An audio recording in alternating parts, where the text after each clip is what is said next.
Hello everyone, मैं हूं पूजा मेहता और मैं मेरे यूट्यूब चैनल स्टडीनेटिक में आप सभी स्टूडेंट्स का वेलकम करती हूं। स्टूडेंट्स, आज का मेरा टॉपिक है लेज़र। आज मैं यहां पर आपको बेसिक्स ऑफ लेज़र समझाऊंगी। ये मेरा जो पार्ट है इसमें सिर्फ मैं आपको बेसिक समझाऊंगी। मैं इसके बाद कुछ पार्ट्स और लेकर आऊंगी जिसमें मैं आपको लेज़र के क्वेश्चंस भी करवाऊंगी। लेकिन बच्चों, आज का पार्ट बिल्कुल बेसिक है। यदि आपको बिल्कुल भी लेज़र नहीं आता है, उसमें एंट्रीज करना नहीं आती है, तो आपके लिए ये वीडियो बहुत ही ज़्यादा बेनिफिशियल है। तो स्टूडेंट्स, स्टार्ट करते हैं लेज़र से। लेकिन उससे पहले आप सभी को मेरे चैनल को सब्सक्राइब करना है, साथ ही साथ लाइक बटन को भी जरूर प्रेस करना है। प्लीज आप मेरे चैनल को जरूर लाइक करें, जिससे मुझे मोटिवेशन मिले कि मैं इसी तरह से आप बच्चों की हेल्प कर सकूं। तो स्टार्ट करते हैं लेज़र के साथ। लेज़र क्या होता है? देखिए बच्चों, लेज़र को समझने से पहले आप ये बताइए कि आपको जनरल एंट्रीज करनी अच्छे से आ गई हैं या नहीं आई हैं। यदि आपको प्रॉपर तरीके से जनरल एंट्रीज करनी आती है तभी आप लेज़र समझ सकते हैं, ठीक है ना। जब हम ट्रांजैक्शंस की जनरल एंट्रीज कर देते हैं, उसके बाद का जो नेक्स्ट स्टेप होता है वो क्या कहलाता है? वो लेज़र कहलाता है बच्चों, ठीक है ना। इसमें क्या होता है, जो भी ट्रांजैक्शंस की एंट्री हमने जनरल्स में की हैं, उन्हीं के आधार पर हम एक पर्टिकुलर अकाउंट तैयार करते हैं और जिनमें जो हमने जनरल एंट्रीज में जो जो लोगों के नाम लिखे हैं या जो जो अकाउंट के नाम लिखे हैं, उन हर एक का अलग से लेज़र तैयार किया जाता है, ताकि हमें पता चल सके कि उस व्यक्ति के साथ हमने कितना ट्रांजैक्शन किया है। इसको बच्चों में एक एग्जांपल से समझाऊंगी।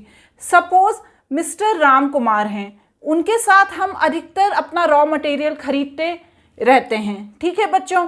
अब हमने उनसे रॉ मटेरियल खरीदा, 1 तारीख को खरीदा, हमने उसकी जनरल एंट्री कर दी कि हमने राम कुमार से 1 तारीख को रॉ मटेरियल खरीदा। उसके बाद हमने फिर 8 तारीख को फिर खरीदा, फिर से हमने उनसे एंट्री कर दी। अब कुछ रॉ मटेरियल ऐसा था जो अच्छा नहीं था, तो हमने राम कुमार को वो रॉ मटेरियल वापस कर दिया, वो अलग डेट थी। फिर हमने 15 तारीख को फिर कोई ट्रांजैक्शन किया। ऐसे हमने मंथ में बहुत बार राम कुमार के साथ ट्रांजैक्शन किया। अब यदि हम सिर्फ ये देखना चाहते हैं, जनरल एंट्रीज में तो हमने सीरीज में डेट वाइज किया है कि 1 तारीख को क्या जनरल एंट्री है, 2 तारीख को क्या जनरल एंट्री है, मतलब डेट वाइज किया है। लेकिन यदि हम सिर्फ ये देखना चाहते हैं कि हमने पूरे मंथ में राम कुमार के साथ कितनी बार ट्रांजैक्शन किया है, तो वो तो हमारे लिए जनरल एंट्रीज में ढूंढना बड़ा डिफिकल्ट काम हो जाएगा। तो उसके लिए हम क्या करते हैं बच्चों, पर्टिकुलर अलग से लेज़र तैयार करते हैं। किसका? राम कुमार का, जिसमें ये बताते हैं कि हमने कितनी बार उनके साथ ट्रांजैक्शन किया है, कितनी बार उनसे सामान खरीदा है, कितनी बार उनको वापस किया है। ये सिर्फ राम कुमार के लिए नहीं दे रही हूं बच्चों एग्जाम्पल, कैश का, कैपिटल का, मतलब जितने भी हमने जनरल एंट्रीज में ट्रांजैक्शन किए हैं उन सभी का अलग से लेज़र अकाउंट तैयार किया जाता है, ठीक है बच्चों। अब यहाँ पर परफॉर्मा मतलब फॉर्मेट क्या होता है लेज़र का, हम वो समझेंगे।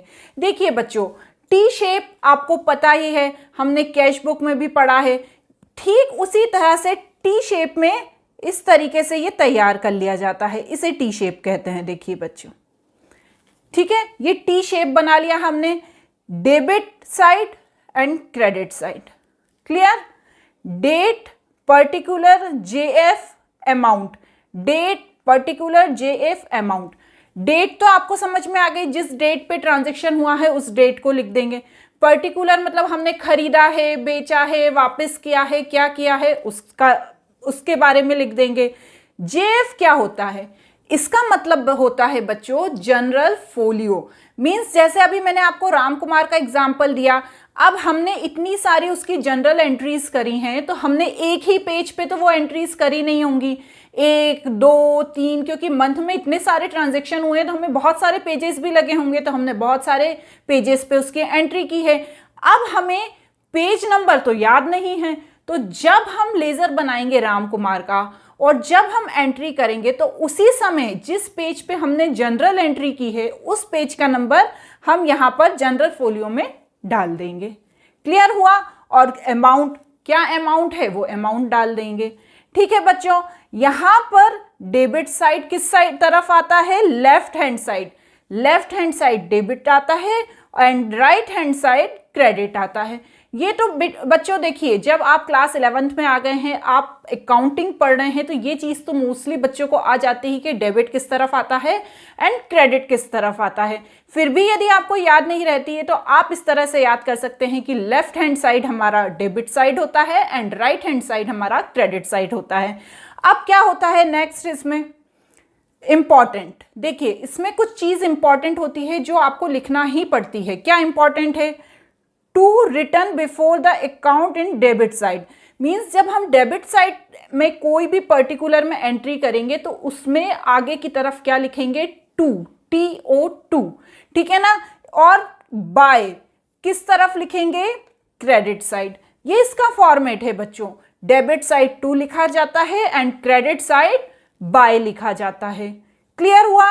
अब टू और बाय इसका यूज आपको करना है या नहीं करना है यह ऑप्शनल होता है, क्योंकि बहुत से स्कूल्स में बहुत सी जगह पर कहीं पर लिखवाते हैं कहीं पर नहीं लिखवाते हैं। यदि आपके स्कूल में टू और बाय लिखवाते हैं तो आपको भी लिखना ही है। ठीक है बच्चों, नेक्स्ट क्या है, अब है मेन।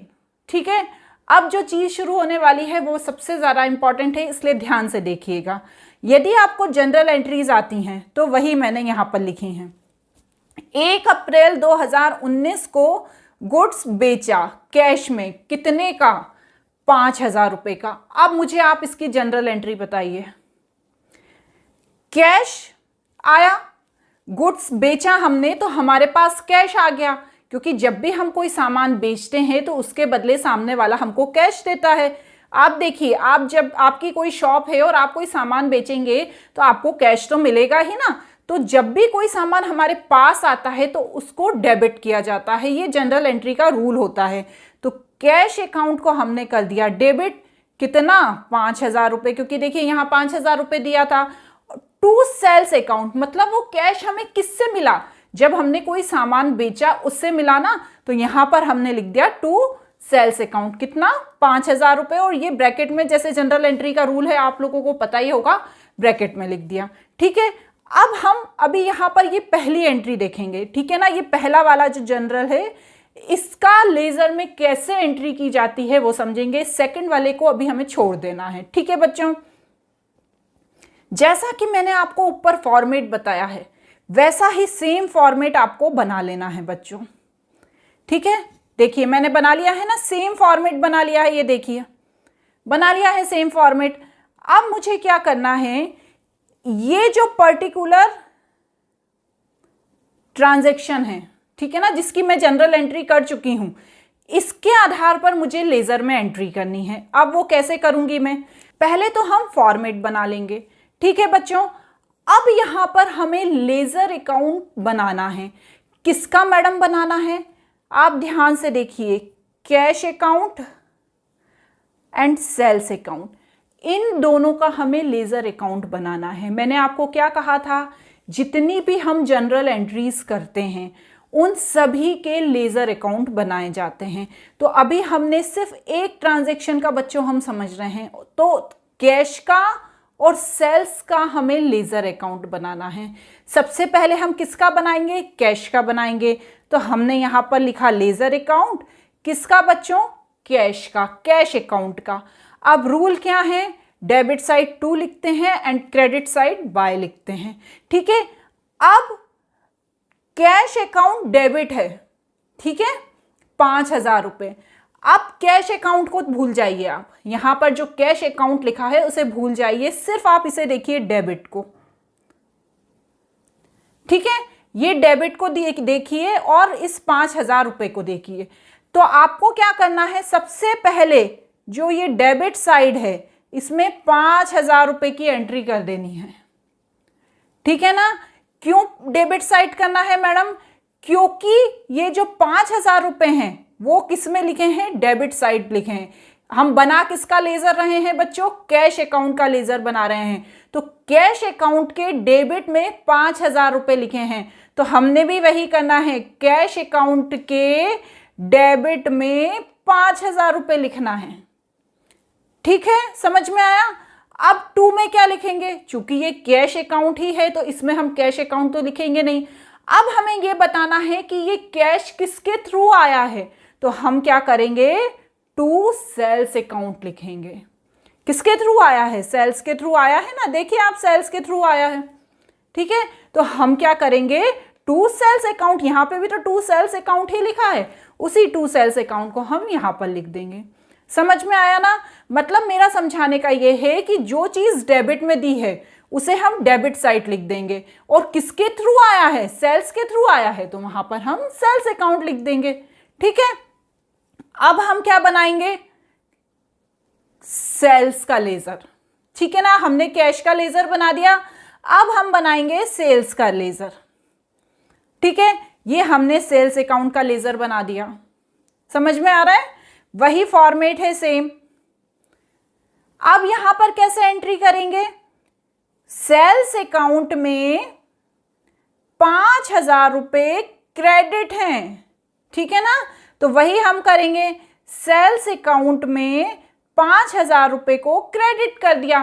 किस नाम से क्रेडिट किया, कैश अकाउंट के नाम से किया। क्यों, क्योंकि हमारे पास सेल्स हुई तभी तो कैश आया ना, इसलिए हम यहां पर बाय कैश। देखिए आप एक जनरल सोचिए, यदि आपसे पूछेंगे कि आपके पास सेल्स कैसे हुई, और सेल्स हुई तो आपको क्या मिला, हमें कैश मिला, तो बाय कैश अकाउंट करके क्रेडिट कर देंगे। सेल्स का जो अमाउंट है वो क्रेडिट में लिखा है, इसलिए इस अमाउंट को हम क्रेडिट में लिखेंगे। क्लियर हुआ बच्चों। अब हमने दोनों की अकाउंट बना दिया, कैश का भी और सेल्स का भी। अब हम नेक्स्ट ट्रांजेक्शन पे आ जाएंगे। 15 मई को हमने रेंट पेड किया, कितना, 3,000 रुपए का। अब इसकी जनरल एंट्री क्या होगी, रेंट अकाउंट डेबिट, कितना, 3,000 रुपए, टू कैश, कितना, 3,000 रुपए, और ब्रैकेट में रेंट पेड लिख दिया।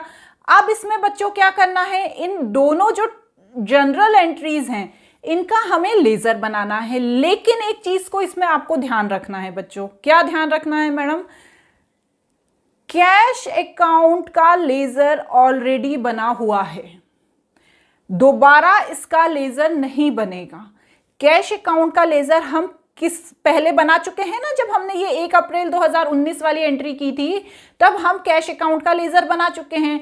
अब नेक्स्ट ट्रांजैक्शन के लिए हम दोबारा कैश अकाउंट का लेजर नहीं बनाएंगे, वो उसी लेजर में उसकी एंट्री करेंगे। लेकिन हमें रेंट अकाउंट का लेजर बनाना है। क्यों बनाना है, क्योंकि हमने उस अकाउंट का लेजर नहीं बनाया है बच्चों। सारी जनरल एंट्रीज में ये चीज ध्यान में रखी जाती है कि यदि किसी अकाउंट का लेजर बन चुका है तो उसे दोबारा नहीं बनाना है, उसी लेजर में आपको एंट्रीज करनी है। यहां पर कैश का लेजर बन चुका है, इसलिए हम दोबारा कैश अकाउंट का लेजर नहीं बनाएंगे। हम अब किसका लेजर बनाएंगे, अब हम रेंट अकाउंट का बच्चों लेजर बनाएंगे। कैसे बनाएंगे, सेम प्रोसेस से बनाएंगे। ये फॉर्मेट लिखा है, ऊपर रेंट अकाउंट लिखा है, डेबिट क्रेडिट। अब क्या है, कैश में क्या हुआ, रेंट अकाउंट डेबिट 3,000 रुपए, तो रेंट अकाउंट का हम बना रहे हैं क्या, लेजर। डेबिट कितना करना है, 3,000 रुपए।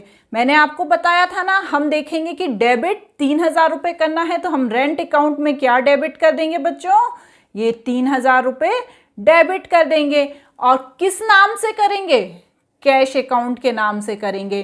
क्यों करेंगे, क्योंकि हमने रेंट कैसे पेड किया है, कैश के थ्रू पेड किया है, तो कैश अकाउंट को टू कैश अकाउंट करके लग देंगे। देखिए यहां पर भी टू कैश अकाउंट लिखा है ना। अब क्या हुआ बच्चों, ये जो रेंट है, ठीक है ना, अब हमें इस रेंट की भी एंट्री करनी है। वो किस में करनी है, हमें कैश अकाउंट में करनी है बच्चों। तो हम कैसे एंट्री करेंगे, इसे क्रेडिट में लिखेंगे।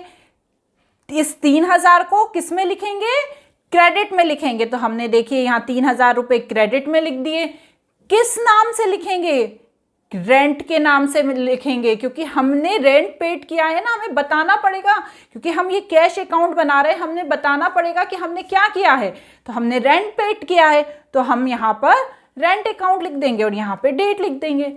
देखिए बच्चों, बहुत ही इजी सा कॉन्सेप्ट है, कोई टेंशन वाली बात नहीं है, आप आराम से समझिए, डेफिनेटली आपको ये बहुत इजीली समझ में आ जाएगा। समझ में आया?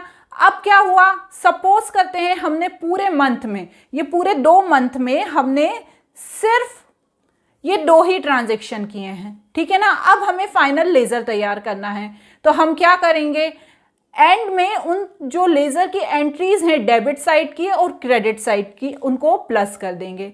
अब क्या होगा मैडम, कोई ज़रूरी नहीं है बच्चों कि प्लस करने पे दोनों साइड का इक्वल आए, तो हम क्या करेंगे, देखिए इस उदाहरण को समझते हैं। ये कैश अकाउंट है, इसका हमें फाइनल लेजर तैयार करना है। हमने क्या किया बच्चों, यहाँ पर जो 5,000 रुपये हैं, ठीक है ना, वो यहाँ लिख दिए, लेकिन यहाँ पे तो 3,000 रुपये हैं मैडम।